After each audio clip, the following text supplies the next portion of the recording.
your nonprofit forward? You've come to the right place. Welcome to the Nonprofit Architect, where we are giving you the actionable steps you need to launch and grow your nonprofit organization. Now, here's your host, Travis Johnson. Hey, welcome to the show. I have with me today Wally Carmichael of Men of Abundance podcast, businessownergrowth.com, and wallycarmichael.com. Wally, how you doing today, brother? Man, I am absolutely outstanding. And just like you, this is my last call for the day. It last, but not least important. That's for darn sure. We've both been all over the world today. We've been speaking to people combined, Greece, Canada, Tampa, Virginia, just talking to the world this morning. But we got a chance to reconnect here. I've talked to Wally a couple of times. Thank you so much for having me as a guest on your Men of Abundance podcast. That was a lot of fun. It's not often that I get to be in the hot seat. But I wanted to return the favor and put you in the hot seat today and see what you've got to offer. I know we're going to talk about scarcity versus abundance mindset today, but why don't you give the listeners a little bit of background on one or all three of your businesses, what you do and why you care so much? Well, that's a great question. And I first have to say I first had the opportunity to see you. You didn't see me because I was watching you on Cup of Joe with Rosie and Valerie over there at Action Zone out here with me in Tampa. And man, I was just listening to your story and seeing what you're doing. I was like, oh my God, this dude is freaking awesome. He's perfect for Men of Abundance. He is, in fact, a true abundant leader and have to have that conversation. So I'm glad we did, and that'll be posting here shortly. But that whole journey, that whole Men of Abundance journey came out of me sitting in a gazebo in front of my house, which was on the beach in Hawaii on a Saturday morning, and had my headset in, which I'm wearing right now, listening to probably Pat Flynn's Smart Passive Income, trying to figure out how to, earn that coveted six-figure income and live this amazing life that I was seeking. Not realizing that, my son's out in the water playing, and as he yells at me, Dad, come and play. And I motioned to my headset that I'm listening to something, got my coffee there. And when his facial expression changed from excitement to disappointment, it hit me. And I didn't say at that point in time, I'm sure that I was living a life of abundance, but I just realized, and my wife's voice, who was still asleep in the house behind me, by the way, saying, Wally, what the hell are you chasing? And here I was. I want to paint the picture real quick, which I kind of already did. I'm sitting on the beach in Hawaii, had already been living there for about 6 or 7 years at that point, retired from the military, got a great civilian job, got a six-figure income. Again, living in Hawaii, this beautiful life, beautiful family, everybody healthy, and I'm still searching for more. And it finally hit me at that point, and I was still working and hard, and I'm not, wanted to keep going, but at some point, I just realized I'm living this life of abundance. And so I started this journey of writing a book called Living Your Life of Abundance, which I've yet to write, by the way, several years later, because I just got sidetracked. And I was listening to John Lee Dumas, and John Lee saying, of Entrepreneur on Fire, you can start your own podcast. And I'm like, I can? Really? What would I talk about? Ironically enough, I ended up getting invited to another event where this guy helps people write books. And I was like, oh, that's interesting. One of my friends invited me to this. In fact, one of the original cast members from Hawaii Five-0 was in the room. There was only like 20 or 30 of us. And he's like, if you were to write a book, what would it be called?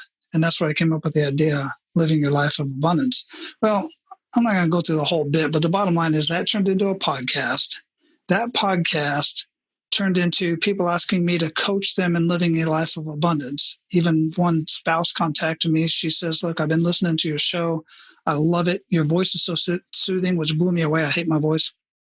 And she said, I want you to, we make great money. I want you to coach my husband in your mindset. And I was like, ma'am, I'm honored, but it doesn't work like that. He's got to listen to the show. He's got to want to be coached. And I don't coach. That's not what I do. But enough people started asking me, and I started doing it. And it evolved into what I do now as a business and marketing strategist, because that was my true passion, just business and marketing, just strategy, just studying it my entire life. And so I combined the abundance mindset with business mastery and came up with Abundance and Prosperity Business Mastery LLC. And So that's kind of brings you up to speed on my professional life long before I joined, or after I joined the military. But no, that's really cool. And, as we describe it, and we talked before, there's a lot of areas in my life that I know I'm living abundantly. But sometimes that little dark voice in there talks about, well, you don't have it as good as someone else. Or what are you trying to really do with this podcast? You have enough. What are you even talking about, Travis? And it can get you if you're not paying attention. It can eat at you, and it can pry a little hole in that armor that, we all seem to put up around ourselves, and, make you think that your life is something other than what it is. And, just by stats, if you're alive, you beat like 400 trillion to 1 odds. If you live in America, that's like 330 million people out of like 7.6 billion. The odds that you've already, if you're listening to this and you're in America, in fact, if you're listening to a podcast anywhere, you're in a country that's safe enough, that is advanced enough to have this kind of technology, because you're listening to a conversation that we're having that's 1,500 miles apart, and you're listening to it anywhere in the world. I think we're in 40 countries right now. Surprisingly, have this huge following in India, which I think is funny, but it's pretty cool. Anyway, all my guests, all my listeners in India, thank you so much. But it's just nuts. If you're able to listen to a podcast, the amount of abundance that you have in your life, regardless if you feel that way or not, is astounding, especially even compared to 30 years ago, to the early 90s, where you didn't even have dial-up internet yet. I think it's like 18 months. Every 18 months, we're doubling our capacity for processing speed. And it's just astronomical what we're able to do and accomplish and connect with wonderful people like yourself, Wally. Thanks so much for being on the show today. I really appreciate it. Yeah, absolutely. It's funny that you say that people listening to your show in India. I haven't checked my stats in a very long time. My show's been running for almost 5 years now. And right now I'm looking at my stats, and there's more people listening in India than there are in the United States right now in the last 28 days. Usually it's crazy. And then Australia, New Zealand, Canada, South Africa, really, and 27 other countries.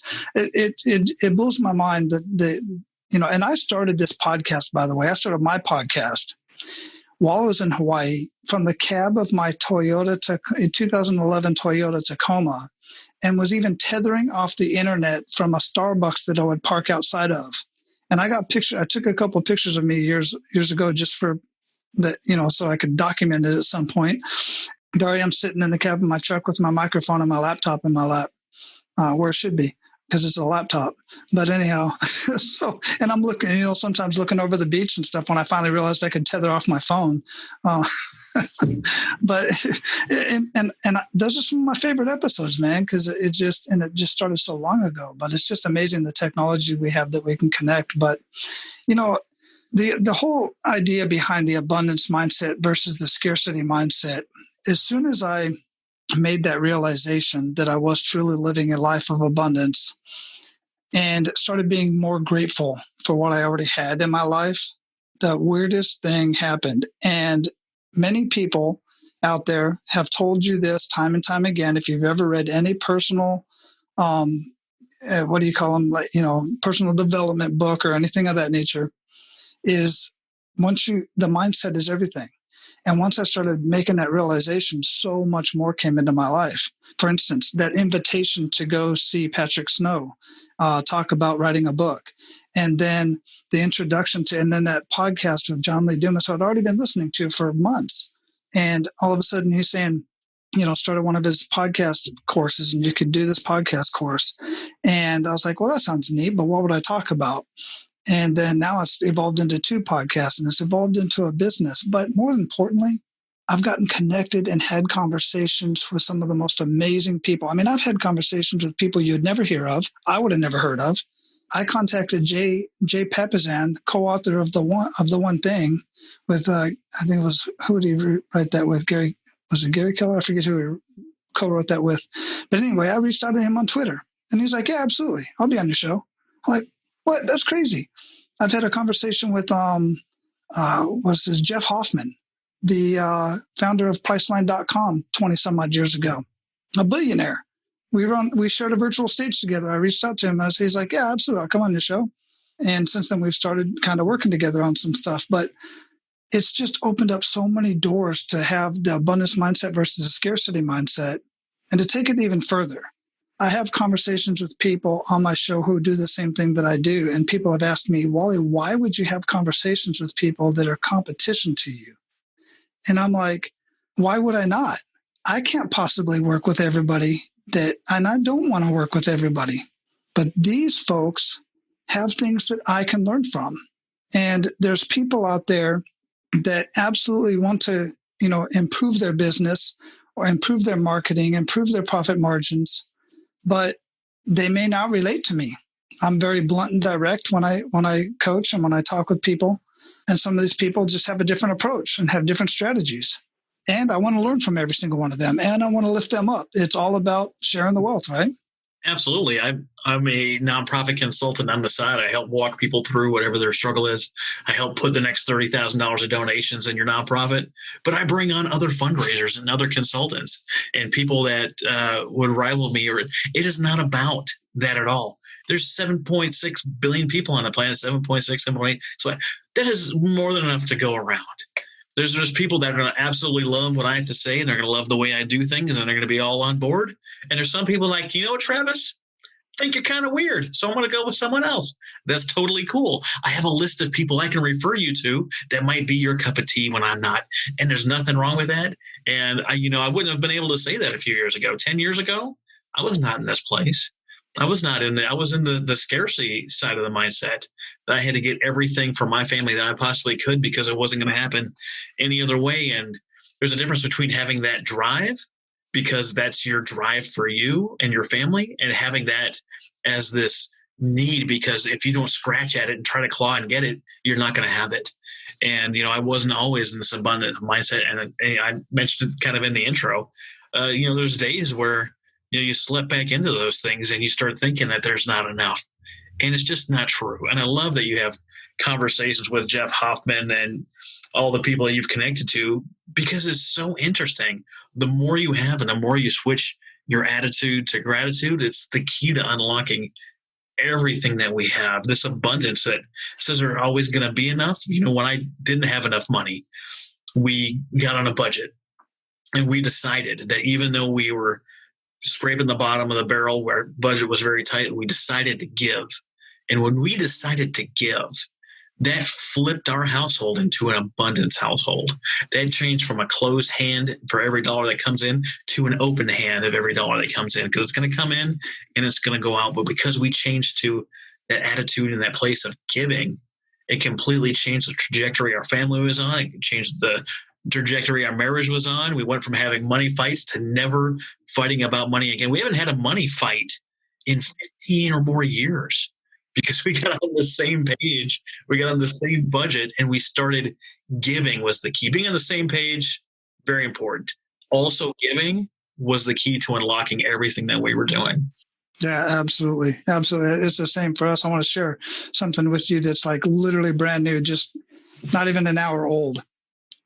In reference to giving, because listen, guys, all of you, everybody out there listening, giving doesn't mean just giving of monetary. It's giving of your time, treasures, or talents. And giving, if you want to be a master at something, teach other people, because you only know a topic to the point to where you can teach somebody else. And the best way to master something is to do it and teach it. Not everybody can teach, though. I've learned that. But listen, I got contacted by somebody, and I'll leave the name out of it, but this is actually a Navy veteran who has separated from the military and is now a financial advisor, and reached out to me on LinkedIn and said, I'm always looking for connections, to fellow veterans. And I didn't reply right away. Once I accepted, I get a message that's obviously a bot that says, or automated, it looks like, would love to share what I do as a financial advisor, blah, blah, blah. Ready for a quick chat. A couple of days later, let's see, it was about 15 days later. Hey, haven't heard back from you. I'd like to get on a quick call with you. And then again, hey, Wally, haven't heard back from you. Would like to open up a quick chat. And then again, so anyway, finally I reply back and I say, please share a topic that you would, a topic for our chat, because I'm very busy. I've got one-on-one clients. I'm going to start a group coaching program because I want to help more people. I'm just busy. And, oh, by the way, I want to live my life, right? So I don't spend a whole lot of time on social media, and I don't answer. I've got over 30 requests in LinkedIn right now that I haven't even responded to. So she finally, I finally say, okay, what would be the topic of discussion? And she says, I'm just looking to help out fellow vets build complete financial plans. So I'm just reaching out to see if I can help you. Well, I'm financially free and have been for a couple of years. I could fully retire right now, but she's a veteran and I want to help her out. She's obviously not marketing right. She's brand new in the industry. And I basically engaged in a conversation with her and I started sharing all this information with her. And then she came straight out and said, I don't know if I'll be able to find it here specifically, but she basically came out and said, hey, look, I'm Brent. I greatly appreciate the help. But since I'm brand new, I have no way to, or don't plan on paying for any services or anything like that. So my response was, I got it. What did I say? And I'm sharing this with you because it's relevant to our conversation right now. Understood. Lesson 1. Don't assume everyone who wants to assist wants something in return. This is not a common thought process. That leads to lesson 2. Provide as much education and information to others with no expectation of reciprocation, whether they are your ideal client or not. And I go on to kind of share why that is so important. And the reason why that is so important is because, especially when you're brand new, you have to prove your worth. And by her sharing, it's going to conjure up questions that she's not going to know the answers to, that she's going to have to go find and then come back and show that she really cares about what she's doing. And she doesn't even have a niche or anything like that. I share that with you because it's just ingrained in who I am at this point. It's a muscle. It takes time. And even still, I get caught in the scarcity mindset sometimes. There's stuff going on in the world that I'm like, oh my God. And then I start going down a different rabbit hole and I'm like, pull back, do some meditation, think about what's going on. Is this beneficial? Is this argument important? Is it good for you personally at this point in time? Is there anything you can do about it? No. Okay, then get out of it, type of thing. I love that you're taking the time to provide value wherever you can. I have a little note card for those of you who don't know behind my screen right here. It's got a couple of checklist items, hit record, look at the camera. It's got a little arrow towards the camera. It's got the things that I really care about, mindset, teaching, and monthly giving. And then it's got my personal motto on there, just in case I need a reminder. And it's elevate everyone and provide value without expectation. And the key there is the without expectation. If I'm going to a networking event and I'm trying to connect just so you can, quote unquote, buy my stuff, then I'm not there to provide value. I'm there as a taker, trying to take anything I can get from anyone else. And if you go there without that expectation, you just go to give value, all the things that you wanted eventually are going to be in your lap. The context that you need, the sales goal that you're trying to meet, the whatever it is that you don't have in your toolbox yet is going to come to you because you're there creating value and connection and building real relationships, this radiant relationship value just by being there and providing. Yeah, absolutely. And I'll tell you one thing that a lot of people don't think about that I've learned over the years. A great example is my conversation with Jeff Hoffman. Now, here's a guy who's true, full-on serial entrepreneur. I mean, multi-million to billion-dollar businesses. What can I possibly add to Jeff? Well, after having a conversation with him and seeing what he's doing with Pitbull and Richard Branson and stuff like that, it's helping with Pitbull specifically out here in Miami. He's helping minority business owners who are taking a huge hit with the COVID and specifically the lockdowns. The COVID isn't really affecting them as much as the lockdowns are, and then other follow-on issues with that. So they got a program where they're working together. And as it turns out, they need more people to provide their services in business and coaching strategies, marketing and business strategies. And so we're working on a process to where I can provide my services. Now they need it on a large scale. So of course I'm training other coaches in my strategies to come aboard to help out with that. But I would have never even 2 years ago, I'd say more than that at this point. 5 years ago, I would have never considered having a conversation with Jeff and even considering that I could have anything to offer to him in any way, shape, or form. But you never know until you have that conversation and you go in not expecting anything.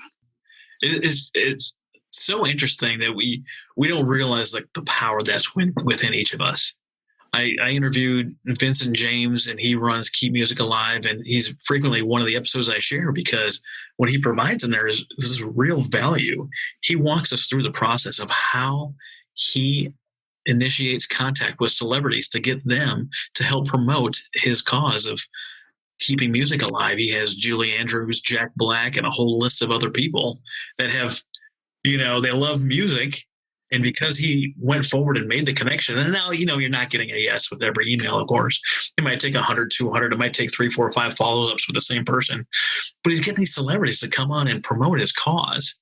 And who would have ever thought, 30 years ago in 1990, no one's doing that. No one's contacting celebrities unless you're a big corporation. But now with Twitter, with email, with organizations that they keep track of all the agents and all the gatekeepers, you can track down and get whomever you like. You can have a conversation with them via email, via the internet, or a surprise phone call, and you can connect with people. And they care much more than we think that they do. They have a cause, they have a mission, they have something in their background that they care about. And if you contact someone, like Adrian Peterson has a foundation, he's on my 2 contact list, because he cares about providing resources for kids in inner cities to do things that they're not able to do, do for them what sports did for him. And if you can talk about that passion and that mission and that vision, you can connect with them on a level that makes sense. Why not? Yes. Why not be on your show? Why not stump for your nonprofit? Why not collaborate on some future event? Why not? Why not you? Absolutely. And especially once you have a platform for people, I don't know, a great example of that. Do you know who Steve Sims is? I know the name. He wrote a book called Blue Fishing, The Art of Making Things Happen. That is on my to-read list. Listen to it because he narrates it. And, he's got that I'm going to screw it up. He's got that accent. I'll just put it that way. But Steve is a great dude, man. And Steve has been on my show, and he and I have had conversations. In fact, this Friday, he's got a virtual happy hour. We've been doing this virtual happy hour. I forget when he first started, him and his son, months ago during, when COVID first kicked off. And we're sitting here having, old fashions together because that's his favorite drink. And he shows you how to make an old fashioned, and we just sit and tell stupid dad jokes. We filled the room. We had over 40 people in there, and it blew his mind, but I made a lot of connections just through that. But Steve is that guy who makes those connections. That's what his whole business is about, getting people to sit down and have an anniversary dinner and even a wedding in the Vatican. Got a guy to get up on stage and sing 3 songs with Journey, before they broke up years ago. I mean, the guy's just bold and he's the reason why I keep a little card here like you. It says "Be bold," with a little Lego on it, because that's my little guy, and so I'm always being bold for him. But it's just amazing the people that you can reach out to and have conversations with. And Steve's the epitome of that. So definitely highly recommend that book, and connecting with Steve in general. But, specifically with a lot of your listeners, most of your listeners are working in the nonprofit sector and wanting to start a nonprofit.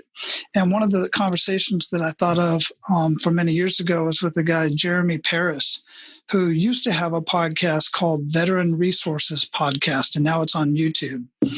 And he told me a story, and I've seen this as well, but his story really resonates with me in that since he gets to talk to so many different nonprofits, and you've probably heard this as well, that they're all kind of blocking each other. Don't go to that, we do this. And it's like, wait a minute, you're all serving the same people, but the question is why? That's the question you have to ask, is why are you serving these people? If it's for your personal gain and for your personal recognition or even your personal bank account, then you're definitely in it for the wrong reason, regardless of who it is. And you can collaborate with others that are serving the same people and ultimately meet the goal so much better than you could by yourself. That's my thought process anyway. When nonprofits collaborate, and I've seen it, it's big here in Oklahoma City. I know it's big in a couple of other areas, Tampa included, is when nonprofits partner together, the community wins. Everyone in the community wins because they're going to have a resource or a contact that you need that they have that you would never have imagined, but you would just have to have a couple of conversations with them and be like, oh, you haven't talked to Wally and been on the Men of Abundance podcast yet?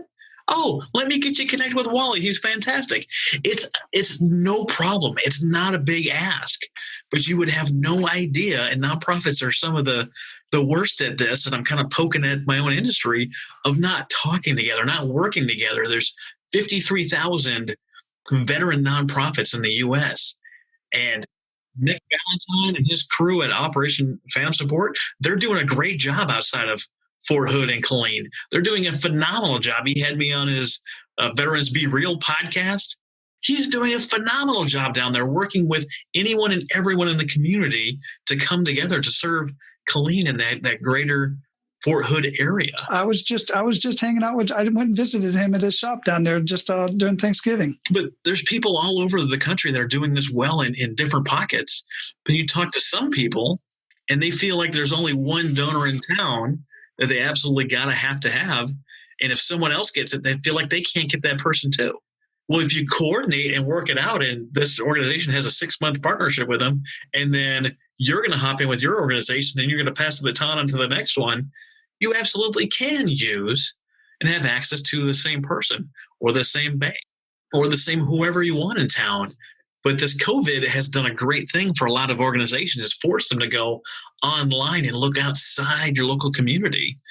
You know, there's so many people out there. I contacted, I forget who it was in New Mexico, but they were looking for something. And based on their background, I just did a Google search of billionaires in New Mexico. And it turns out 2 of the top 10 billionaires had a similar background as the person in question. I was like, you have connections based on your story and your hardships and the things you've gone through with a couple of billionaires in your state. They're in a different city, but have you reached out to them? And like, I had never even considered it. I had never even thought to look at making a connection in that way. And if you want to, get on the podcast train and you want to talk to some of the people that Wally's talked to, figure out who they've had on their show or guests they've been on other shows and start working your way up the chain. Maybe you get on Wally's podcast and talk about what you're doing, and then you look at his list and see who else he's had on the list. And then when you reach out to that person, that big fish that you're trying to get a hold of, you say, I'd love to have you on the show or be a guest on your podcast. I've already been on with Wally and Jeremy and Jeff and Pitbull and all these other people, and you're working your way up and you're getting that credibility as you move up the chain. Pitbull might not have time for you today. He might not. He might, but he might not. But if you've worked with these 6 other people that he knows, likes, and trusts already, it's going to make perfect sense for him to have you into your network because there's a value and there's that known factor already. But with abundance, that's possible. With scarcity, you would never even consider it. Yeah, because it's all about take. And that's the other thing. You're going to reach out to somebody. Say, for instance, you're going to reach out to somebody like Pitbull. First off, why? You got to find out what it is that motivates them. Maybe they have and that's one of the things that you'll learn through bluefishing with Steve is maybe they've got a cousin that's got autism. And that's one of their big causes that they give to all the time. Well, you're connected with autism. You give to autism. You have a platform for autism, for the awareness, or you name it. I'm just using that for an example. Pitbull specifically is trying to help small business owners. So that's the connection that I have that I can reach out to him. And there's many other people. And you brought up John. Well, he's Nick Valentine on Facebook, but he goes by John as well. John, he's got battle boxes. What's he doing? He's bringing a bunch of veteran combat. Yeah, thank you. Thanks for the correction. Combat boxes. And he's bringing a bunch of veteran business owners together to fill these boxes so that they can hand them out as, get on a subscription model. But he's also working with a lot of other nonprofits. And it's the collaboration just makes everybody else, like you said, it just improves the community across the board. Yeah, if you're a veteran listening to this show and you haven't talked to John, quote unquote, Nick Valentine, and got your product into his combat boxes, drop him a line on Facebook. He'd love to talk to you. Go to combatboxes.com and figure out how you can get your thing, whatever your stuff is, put into his box so you get access to a whole other network of people that care about what veterans is doing. Yeah, absolutely. It's just a great way to get your business out there and really provide a service as well. And plus you just want to be connected with Nick. That's just no two ways about that, man. The dude's busy. I don't know how. I'm like, dude, no, he's way busier than I want to be in my retired life. It's a processes and procedures thing, right? If you're a JLD, if you're a John Lee Dumas disciple and you listen to EO Fire, you get in your zone of fire. If you listen to me and what I talk about zone of genius all the time. I know where my zone of genius is. I know the things that I'm good at. The things that I'm not good at, I share with my team, my production team, or I ask my partners to see how they can help do that with me together. Or I'm very close to getting into the VA space. If you listen to my podcast about Rocket Station and what the VAs are doing over in the Philippines, these things are fantastic. You can offload a bulk of the admin work that you're doing to a VA for $10 an hour or so, and then free up all that time that you're spending in minutia. If you're a nonprofit listening to this, you've got your all-out world-class fundraiser, but you've got them doing 6 hours of admin work and minutia a day, and he's got you $300,000 last year. Imagine that's only 2 hours a day worth of work. Imagine if he was doing 6 more hours of that a day and doing the real quality work that only he can do, and offload kind of the BS that anyone could be doing onto someone else. Wouldn't you rather have that guy in the field crushing it in that area than you just having him do paperwork? Oh, did you handwrite that letter? Someone else can handwrite the stinking letter. It doesn't have to be this guy. That guy can tell that person what to say, but he doesn't have to be the guy getting hand cramps. He doesn't have to be that guy doing that stuff. Offload and share and delegate the things that maybe is outside of your zone of genius, or maybe it is in your zone of genius, but you just really don't like doing it. Offload that stuff to somebody else and let them take the load off and let you do what you truly love. Even veteran business owners, been in business, solopreneurs are, goodness gracious, many of them, they could be doing so much better now. Don't get me wrong.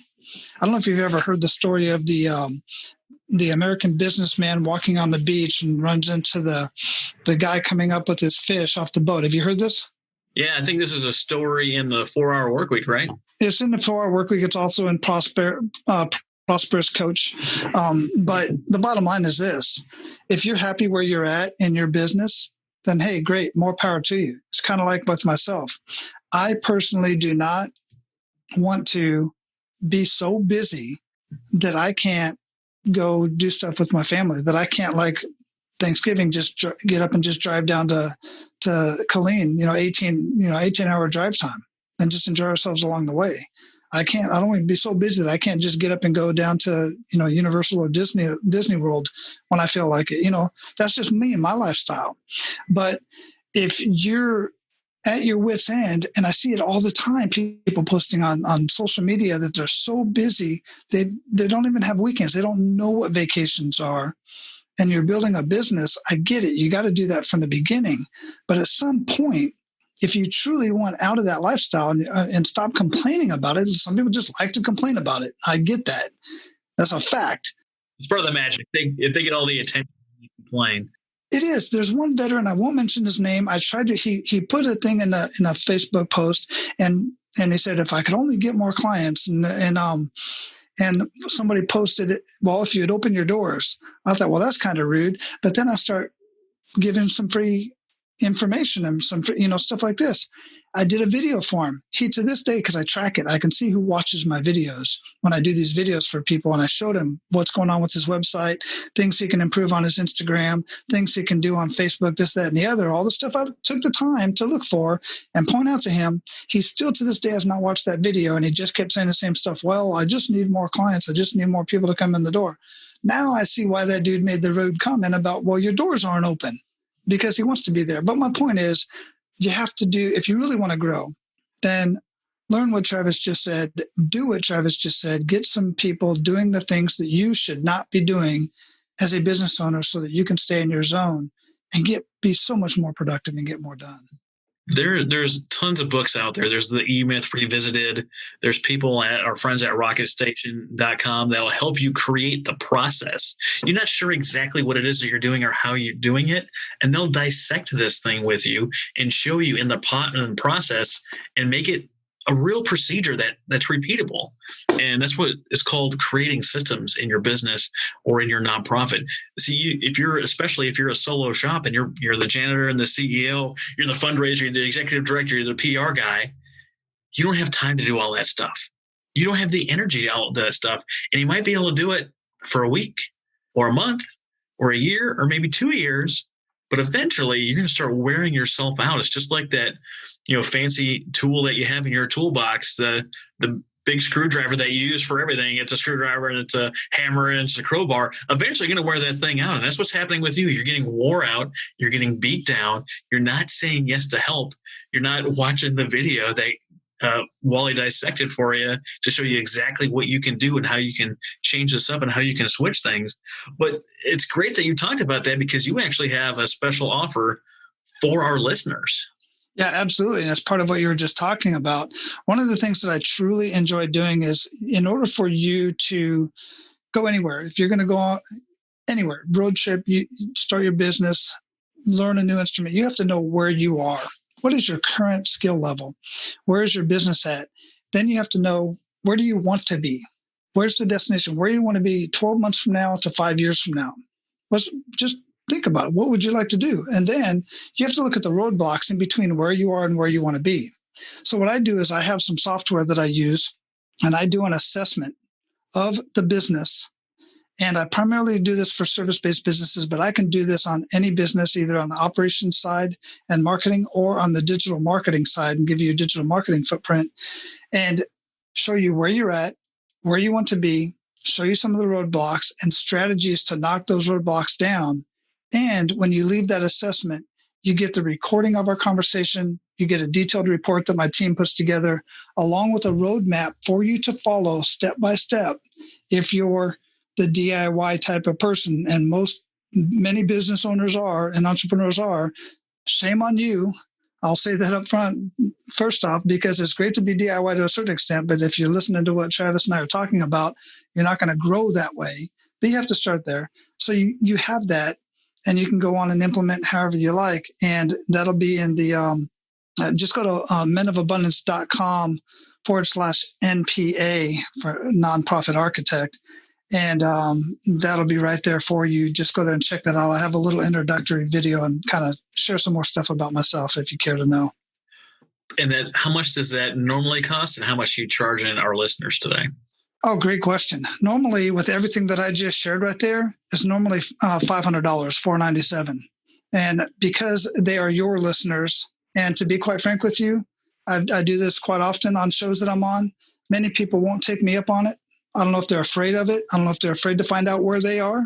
But listen, we can sign a non-disclosure agreement. I'm not going to share your information with anybody.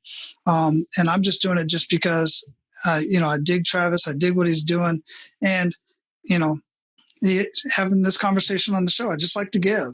But I can't do it for everybody. So you got to go there, and I'll have the information on the site that I just shared with you. And Travis will have it in the show notes and stuff, I'm sure. So yeah, just go there and check that out. But obviously I can't do that for everybody. I am very busy, and it takes about 45 minutes if we do it right, depending on the dialogue. That's cool. So it's normally $497, but we're giving it away to our listeners for free. For $0. $0. I'm not charging anything for you folks. You know what? That is fantastic. Thank you so much, Wally. And thank you for sharing that with our clients. I know we are mostly geared towards the startup phase of nonprofits, kind of idea through 5 years. And no one's told me different so far, so I'm just assuming that that's what people are doing. You have room in your budget for $0. And if you were thinking right now, as you're listening to this, that I have to go ask my board, well, then talk to me about how your board is set up, because you should not have to float a $0 idea past anyone. Yeah, I got to say, time is money, but let me explain why I'm doing this for free. It's not just because Travis is so damn good looking and came out on my show and just added massive value to my show. He's a veteran. I know many listeners are veterans. Most of you are nonprofits. I'm doing this out of really selfish reasons. I want to learn more about your business. I want that knowledge and information in my head and in my software so that I can have that for businesses that I charge for and that I get clients. And I just got a client this week in Canada. I've got clients in Canada, Australia, UK, United States, and I had one in India, but we're not working together anymore. But I've worked in India as well. Maybe that's why I got so many listeners in India. I don't know. But anyway, the bottom line is this. I get information from every one of those conversations. And rather you and quite frankly, most people, I won't say most, but I have a pretty high success rate. Many people that do this assessment realize they don't want to do the work by themselves. And when I see how much money they're leaving on the table by not implementing these simple strategies in their business, it's not just about, I'm going to do an assessment, see where I'm at, see where I want to be, and find some roadblocks. No, I'm going to literally use your numbers and show you the money that you are leaving on the table very conservatively. I use very conservative numbers and show you how much you're leaving on the table. Then you can go implement on your own if you want to. Complete transparency, chances are you're not going to want to go implement it yourself. And if you do become a client of mine, it's going to be very, very, let me put it this way. My services are free because when we start working together, what I help you implement in revenue and profits is going to pay for my services. Isn't that amazing? I talk to so many people in the startup space, and I have free giveaway that I do to anyone that wants it. It's how to convert your social media followers into monthly recurring donors. I've had a lot of success with this thing. Super easy to implement. It's $0 to collect the money for PayPal or whatever payment service you use. It's $0 to create a t-shirt or some kind of other product from someone that does drop shipping. I have some people in there, and it's $0 for me to walk you through it and craft a social media post to put online. And so many people don't do it, even though I've had a startup nonprofit make one social media post using this formula, and 100 people said yes to $20 a month, which, quick math, is $2,000 a month for your nonprofit to use on whatever it is that you need. $2,000 a month can help rent a church to use their kitchen to cook meals from the homeless. $2,000 a month can help you monetize or finally start paying that volunteer some love. $2,000 a month can hire Preston Cohn, and he can come in and use the Google ad grant and funnel another 10,000 people a month into your organization who also are going to be on recurring giving. But so many people won't take the few steps and the few things that it takes to make this happen that it is just astounding. I'm astounding that they don't do it, but I'm not shocked when I see them making posts that we're going to have to close up shop or we're going to have to reduce services, because something that I'll literally do with you vis-a-vis for you, they're not taking advantage of for whatever reason they have in their head. They don't think it right. It doesn't make sense. The profit margins on the t-shirts. Fun fact, that only matters the first month, because month 2, they're giving you the $20 and you're not giving them anything in return. Month after month, that $20 is coming in per person, helping you move your mission forward, move the needle forward, and help the community that you're trying to help. Yeah. And in fact, I heard you talk about that on one of your podcasts. I'm trying to remember who the guest was, but I'm sure you've talked about it multiple times. But I was blown away with that strategy. I was like, man, that is brilliant. But again, you also said at the same time, not many people will actually implement it. I don't understand it. I really don't. There's so many amazing strategies out there. I think what it is, to be quite frank with you, is there's so many amazing strategies out there, and all of them work to various degrees in different industries, and people just get confused. Pick one, apply it, and stick with it. You can't do it for 2 or 3 hours and 2 or 3 days and say, well, that don't work. No, it takes time, man. So people aren't patient enough to make stuff work these days, I guess. I don't know what it is. Well, so I've been running this podcast. This thing is probably going to get released in March. We're recording this thing in December. At this point, I've been doing the podcast for about 1 year and 3 months. I've had some really dumpy numbers in a couple of months. I've had some great numbers in a few months. I think right now we're over 1,100 downloads a month, which, if you care about numbers, there's some numbers for you. But there's been times where I've wanted to hang it up. I'm a big thriver on feedback. I love feedback. I don't care if you tell me, Travis, you're the worst host of all time. That's feedback. That helps me navigate and decide and determine what it is that I'm doing as a podcast host, as a business owner, as a veteran, as a dad, as a Christian, as a husband, and all the different titles that I hold. That feedback helps me get on the right track. It lets me know where my left and right limits are. That's what helps me grow as a person. That's what helps motivate me as someone that produces content. I don't know if you feel the same way about, feedback that you get, but, I wasn't getting feedback. People weren't telling me, hey man, your show's great. I love this. It helped me do this. Man, wonderful. That one comment will keep me going for 3 or 4 weeks, just nonstop. But I've considered hanging it up and shutting the doors, and it'd be so easy to. I just click the button. I say I'm not doing it anymore. I shut down the website, and it's done and it's over with. Yeah, it's not easy running a quality podcast, but I'm right there with you. And then just when you're ready to hang it up, it's almost like that image of the guy with the pick, and he's like 3 feet from the gold vein, and it's like somebody sends you an email or gives you a phone call, hits you up on, whatever social media, says, dude, that episode like literally saved my life. I needed to hear that today, or any number of things. And you're like, oh my God, I needed that. That's like the second, third, fourth, fifth wind, man. That just puts the wind in your sails. Oh yeah. I like to know that I've been on the same podcast with Jeremy Paris and Jeff Hoffman and Lee Cockrell and all these greats. That gives me a little bit of ego boost. Stephen Kuhn.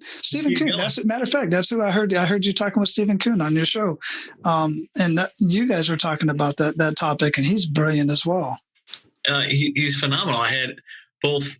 So I went to meet him in Vienna last year over Veterans Day, which was just really cool. If you're listening to this in 2020, or 2021, I don't mean 2020. I mean 2019. When I say last year.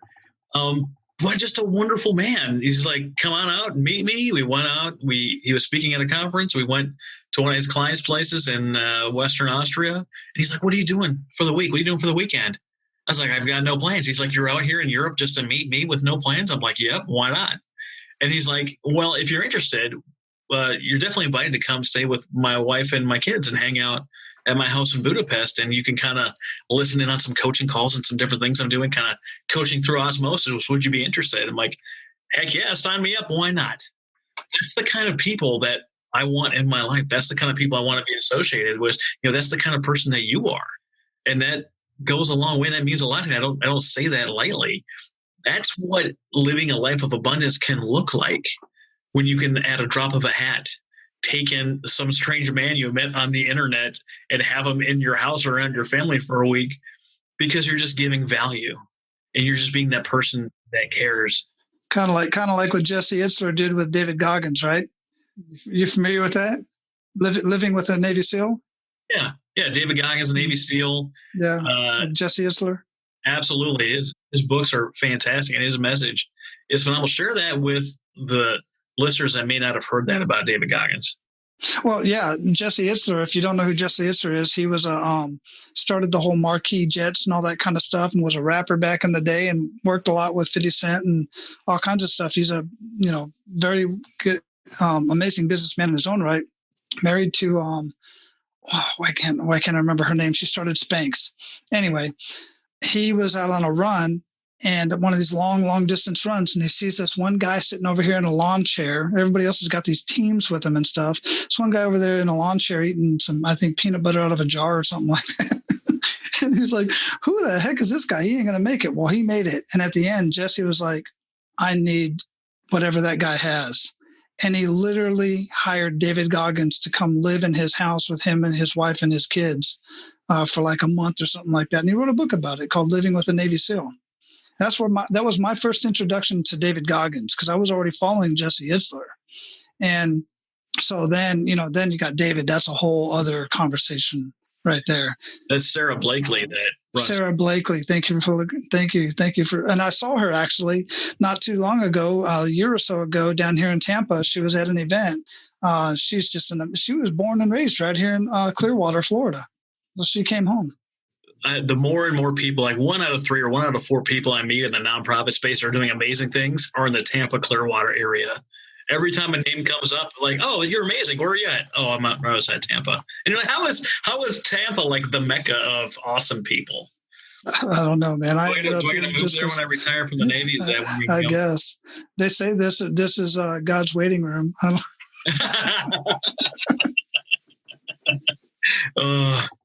But I'm a long ways off, brother. Man, what a great conversation. Hope everybody's getting as much out of this as I am. You talked about the kind of selfish reason you give away, this freebie. The selfish reason that I do these kind of podcasts is I get to meet and talk to amazing people that are excited about what they do, that live abundant lives, that are trying to give back for whatever the reason. And it's a little selfish to me because I get to have wonderful conversations all day. My daughter came and left during the recording of this, and she's working at Slim Chickens and making $9.50 an hour as a high school senior. Woo. And that's money for a high school senior. Yeah, heck yeah. But I know the kind of conversation she's having at work, running, at the front counter at a fast food restaurant. I know the kind of people she's around. I know what kind of customers they have coming in. I know what it's like working in that kind of world. And you may have a couple of good days, but you don't have near the quality of days that I have talking to people like Wally. And this is like my third or fourth call of the day. Like I've been getting this injection of awesomeness all day long. If you're listening to this and haven't started a podcast yet, hop on eofire.com, listen to JLD teach you how to do a podcast. Hop on a call with me. I'll tell you how I did it. It is like one of the coolest things. Even if I never monetize this, even if I make $0 on this for the rest of my life, that's not my goal. But even if that happens, the amount of knowledge and the amount of connections and the amount of just passion I get infused with each and every day is worth it. It's worth me paying for if I never monetize this thing. Yeah, absolutely. That's one of my favorite parts of the whole Men of Abundance journey is just I get pumped. I have the conversations every Tuesday, and I just get so pumped up from every one of those conversations. Sometimes I even go into them going, man, I just don't feel like having this conversation today. And I get on there and I just get off the call just totally pumped up, man.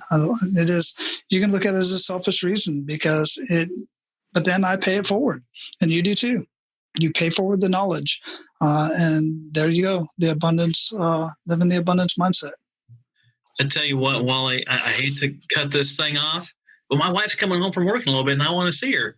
It's about that quality of life that Stephen and Elaine talk about all the time. Where can the good people listening to this, where can they find you and interact with you, ask you questions, or buy your stuff? One place they need to go, and that's menofabundance.com. And specifically for your listeners, I have a specific page specifically set up for them at menofabundance.com/NPA. Just go there. Everything you need is right there. If you're listening to this and you're like, man, I'm thinking about this right now and I'd love to connect with Wally, and you don't do it, shame on you. Because Wally, first off, is going to help ignite your life and your fuel and your passion. He's going to make you better with this free assessment. And regardless, he's just a great guy to talk to and a great guy to network with. Get on the phone with Wally. We do this for fun and we do this for some specific reasons, but we also do it to connect with our audience. Get on a call, get on my calendar, talk to me if you haven't. Like Travis, I've been listening to like 10 episodes. Have you talked to me yet? I want to hear from you. I want you to hop on Apple Podcasts and leave a review. 1 star, Travis, you suck. Whatever the thing is, I don't care. Give me feedback. Connect with me. Connect with Wally. Give him 5 stars because he was a great guest today. Whatever the thing is, reach out and let us help you where you are. Thanks so much for being on the show today, Wally. It's been a great time. It's my pleasure, brother.